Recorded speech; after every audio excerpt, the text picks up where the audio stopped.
Então a palavra de Deus passou a ser tirada do povo. O povo não lia a Bíblia. A Igreja Católica Apostólica Romana certamente foi a instituição mais poderosa do ponto de vista de influência econômica, política e também teológica em toda a Europa. Esse é o pano de fundo, esse é o cenário de background que precede ao movimento dos pré-reformadores.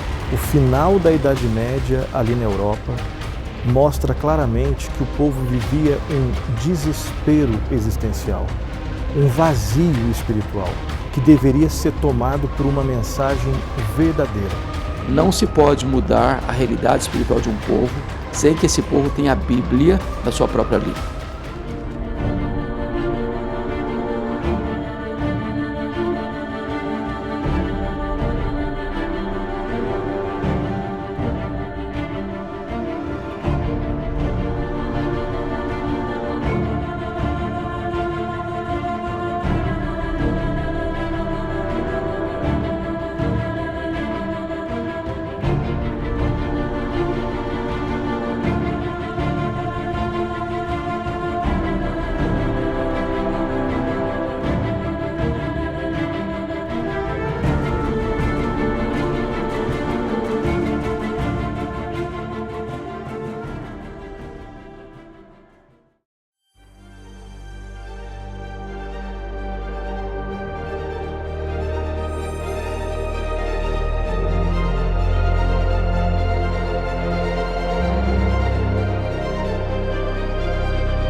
Bom, a Reforma Protestante, a gente pode dizer que é um dos eventos históricos mais importantes de toda a história. E para que nós entendamos esse evento, certamente nós temos que retroceder alguns séculos, né? Em história a gente chama isso de contextualização. Então o cristianismo ele não tem denominação no começo. É a igreja primitiva. Então não era a igreja católica, não era a igreja protestante, não era a igreja evangélica, era a igreja cristã, né? A igreja começa a ser perseguida no período dos imperadores romanos, e essa perseguição vai até Constantino, por volta de 311, 313. Depois, Constantino declara esta religião perseguida como religião oficial do Império Romano, né? Isso aí no século IV. E isso foi bom e foi ruim. Foi bom porque cessou a perseguição, foi bom porque os cristãos que eram espoliados, seus bens sequestrados, eles presos e torturados e martirizados, agora têm liberdade, têm seus bens devolvidos. Eles que não tinham templos para se reunir, agora o próprio Estado constrói templos. Mas teve um aspecto negativo, que foi a paganização progressiva da igreja, ou seja, as pessoas vinham para a igreja agora não pela conversão, mas pela conveniência. Então não tardou para que a igreja se corrompesse.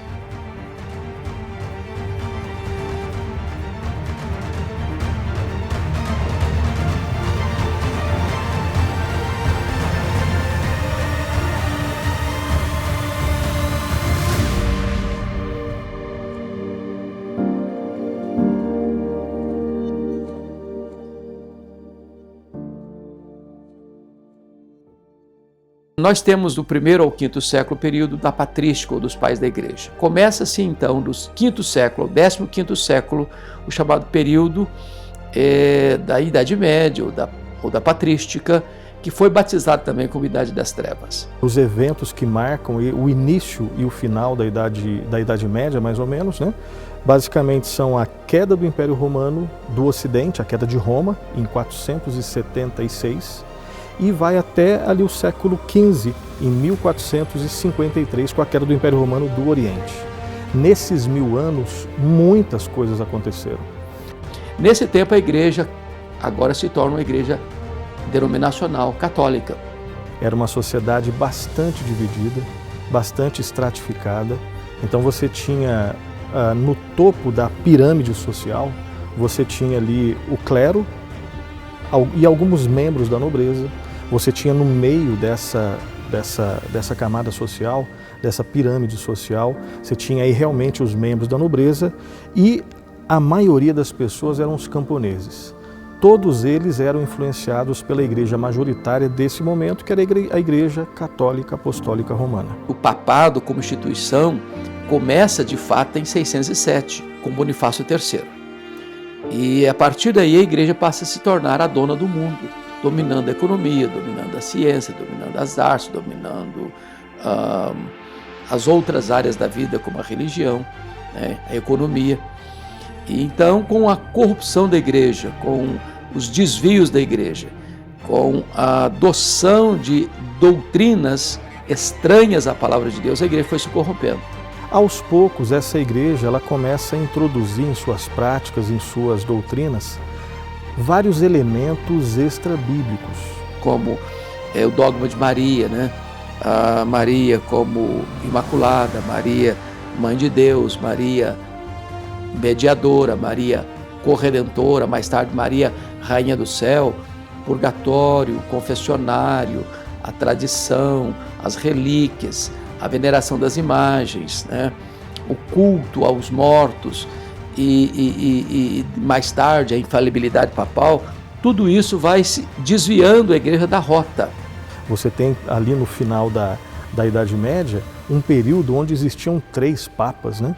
Onde existia um papa que ficava na cidade francesa de Avignon, um outro papa que ficava em Roma e um papa que ficava também numa cidade italiana de Pisa. Isso cria, né, uma desintegração numa unidade que existia antes na igreja.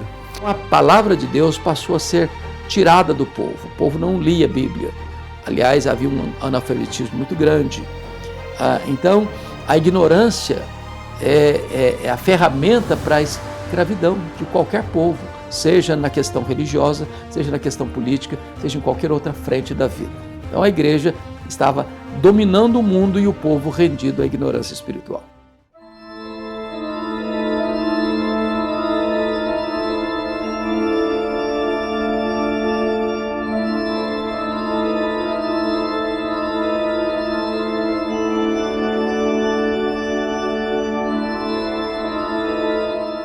Essa igreja começa a se enriquecer. Era uma igreja que tinha uma relação com o Estado muito próxima.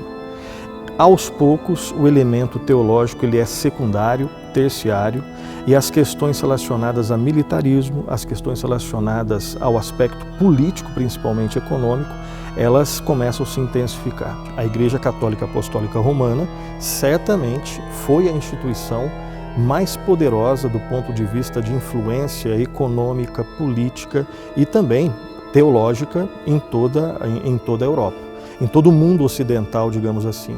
Só para a gente ter uma ideia, né, vários historiadores de diversas linhas de pesquisa, eles afirmam que 2/3 de toda a terra, de todo o território europeu, pertencia à Igreja Católica Apostólica Romana. Além dessas questões sociais, você tem questões políticas envolvidas, né?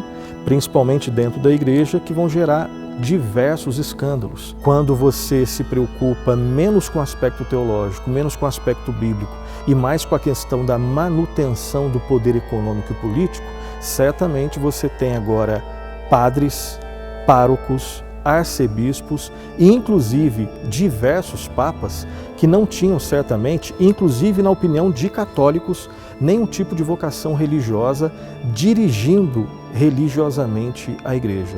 Essa é uma das explicações dos escândalos que existiam dentro da Idade Média, o que vai minar ainda mais a confiabilidade daquela igreja.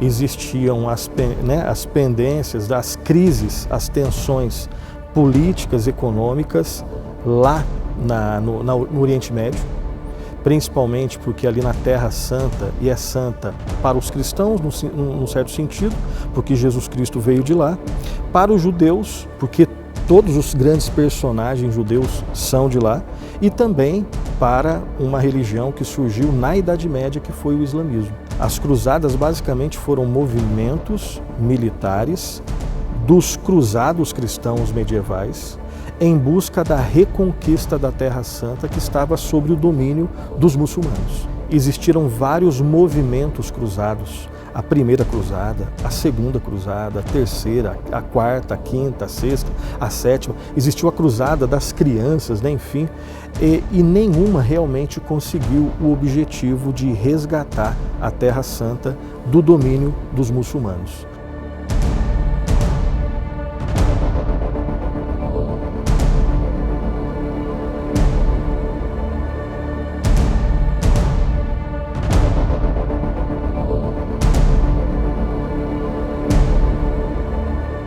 O que é a indulgência?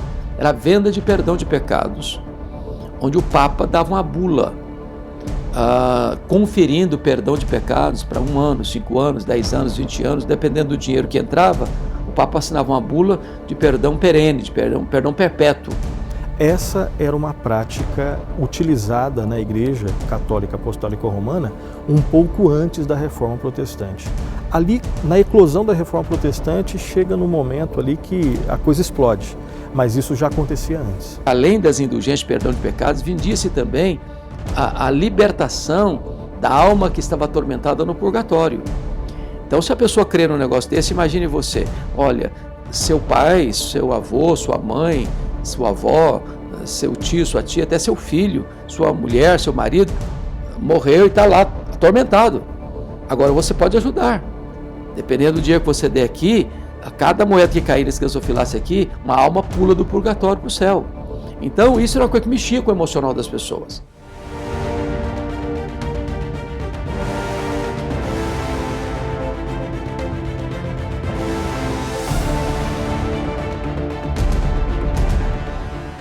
Exatamente nesse contexto surge agora então um instrumento onde você pode registrar e espalhar essas ideias. Johannes Gutenberg, ali na Alemanha, ele confecciona, né, a famosa imprensa móvel. Então, no mundo onde ideias estão circulando, você tem agora um instrumento onde você pode registrar essas ideias e espalhar essas ideias. Que as ideias só podem ter celeridade se elas estão impressas. Hoje nós temos mais do que impresso, nós temos a grande mídia, né? As mídias sociais, as grandes mídias, mas naquela época não tínhamos nada disso. Então, sem a imprensa, as ideias não fluíam, as ideias não corriam, as ideias não tinham celeridade.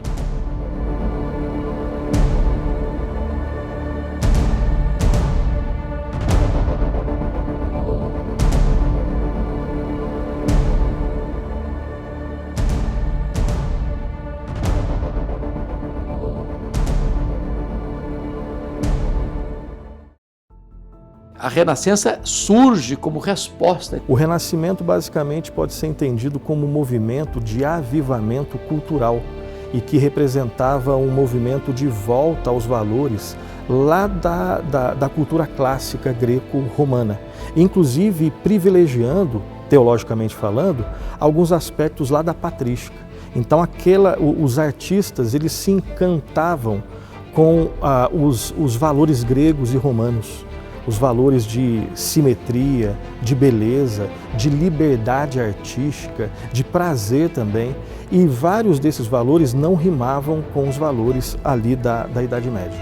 Porque a igreja dominava 5 principais áreas da vida. A igreja dominava, por exemplo, a economia.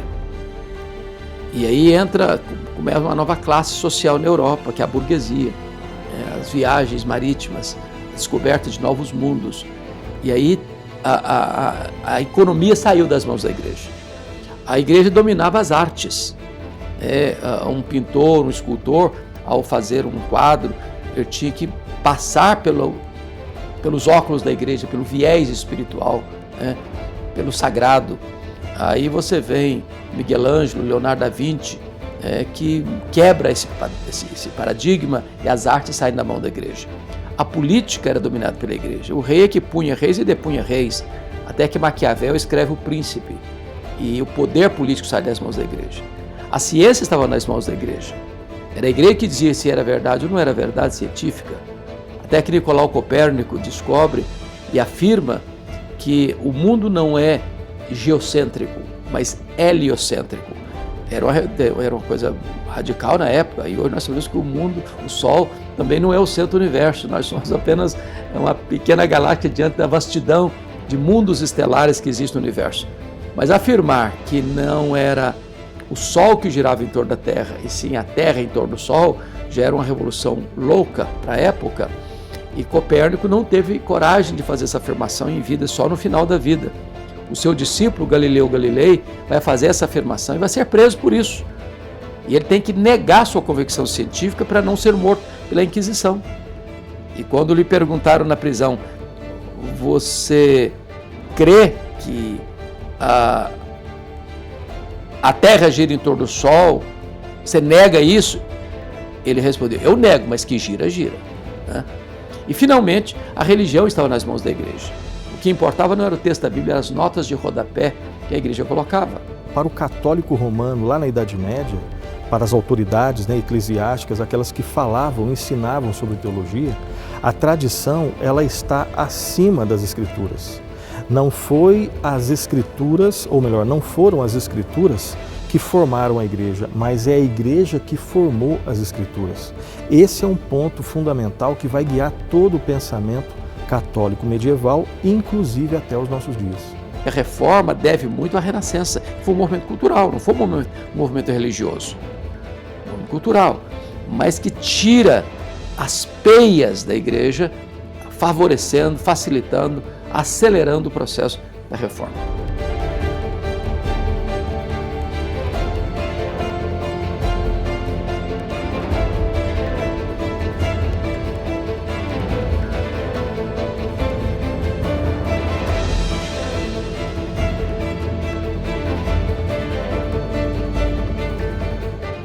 Aí você pega o humanismo, que basicamente, obviamente, está muito perto do Renascimento, mas foi um movimento de caráter fundamentalmente literário. Você pode destacar, por exemplo, Desidério Erasmo, ou Erasmo de Roterdã, que escreveu o Elogio da Loucura.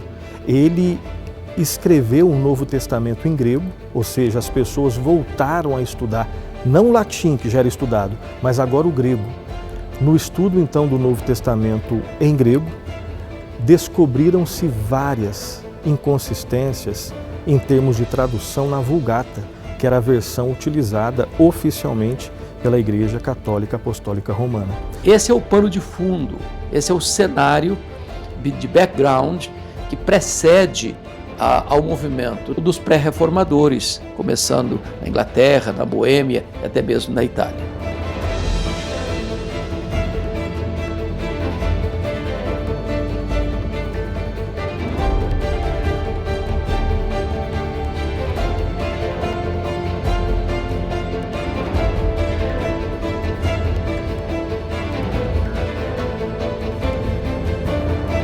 A pré-reforma ela é fundamental. Esse termo pré-reformador, obviamente, ele vai ser cunhado depois. Quem foram, então, os pré-reformadores?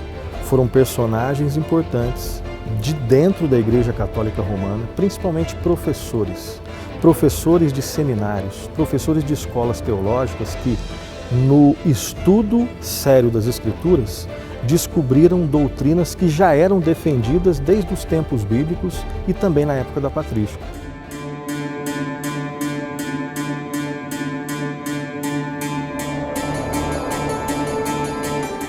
Então nós podemos começar com John Wycliffe na Inglaterra. John Wycliffe era um professor de teologia e de filosofia na famosa Universidade de Oxford. E ali ele ensinava, a partir da descoberta nas Escrituras, que a salvação, ela não é algo meritório. Não existe nada que eu possa fazer que mereça o favor de Deus. E ele conhece as Escrituras, ele é convertido a Cristo e ele entende uma coisa: não se pode mudar a realidade espiritual de um povo sem que esse povo tenha a Bíblia na sua própria língua. Então o que ele faz? Ele começa a traduzir a Bíblia para o inglês. Ele tinha consciência de que a Inglaterra só poderia ser um país transformado pelo Evangelho se ele tivesse acesso às Escrituras. John Wycliffe também descobriu que não existe nenhuma penitência, nenhum tipo de sacrifício humano que vai ser aceito por Deus, a não ser o sacrifício de Cristo. Ele foi perseguido e precisou fugir. Não conseguiu concluir a sua obra de tradução. Entretanto, os seus discípulos, os Lollardos, concluem essa obra. John Wycliffe morre de causas naturais.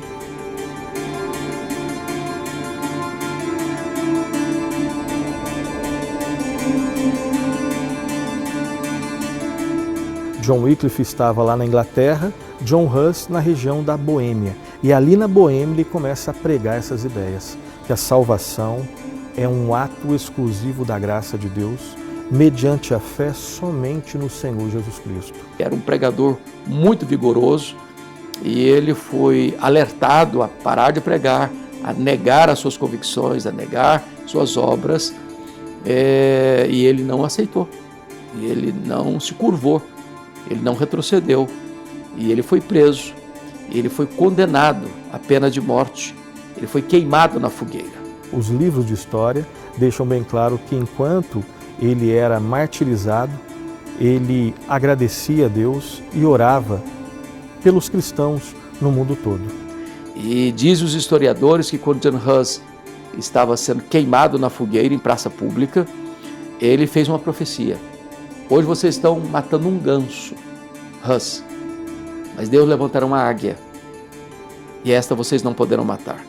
E aí as autoridades romanas, para servir de exemplo, além de martirizar John Huss, eles vão ali onde foi sepultado John Wycliffe, ele é desenterrado, os seus ossos são queimados em praça pública para servir de exemplo. Quem seguir as ideias de John Wycliffe, é isso que vai acontecer com você, e as cinzas dele são jogadas num rio.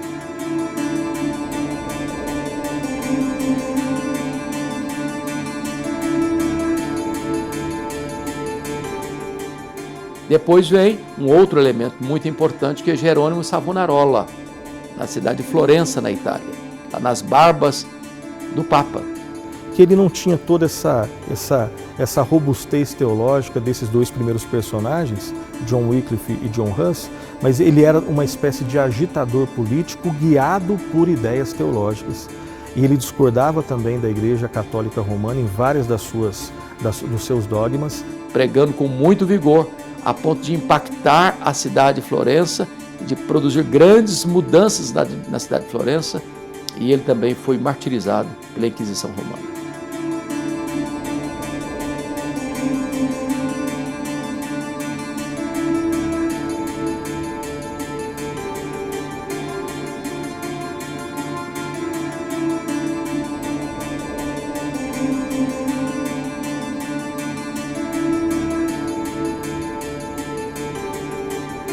Um dos pontos principais ali da pré-reforma, como influência também do humanismo, pode ser sintetizado numa expressão latina que é ad fontes, ou seja, volta às fontes.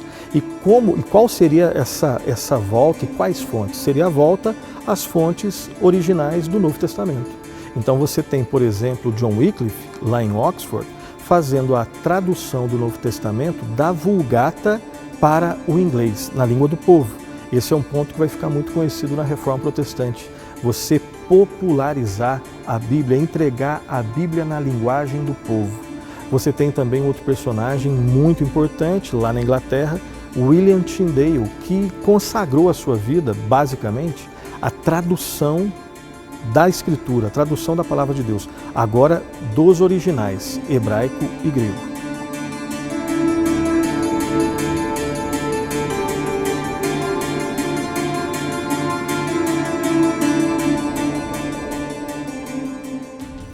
Todo esse contexto, principalmente no que se refere ao aspecto espiritual, traz para a gente uma mensagem.